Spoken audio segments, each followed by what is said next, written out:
బాల్యమందు శివుని పరికింపలేరు, యవ్వనమునందు నరియలేరు, ముదిమియందు కూడా మోసమే కందురు, విశ్వదాభిరామ వినురవేమ. ఈ పద్యం యొక్క వివరణ. చిన్నతనములో ఆటపాటలతో గడిపేస్తాం. యవ్వనములో భార్య, పిల్లలు, సంసారం, సంపాదన, క్షణం తీరిక ఉండదు. మన కోసం మనం సమయం కేటాయించుకోకుండా గడిపిస్తాం.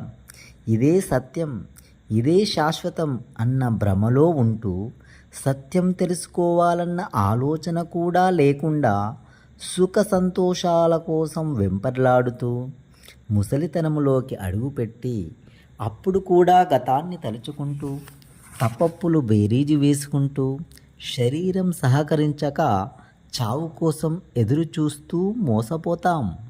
కాబట్టి ఈ శరీరములో శక్తి ఉన్నప్పుడే, అంటే బాల్యము నుండి ధ్యాన సాధనకు శ్రీకారం చుట్టాలి. మనం ఎవరమో తెలుసుకోవాలి. శరీరం ఉడిగిపోయాక ఏ సాధన చేయలేము.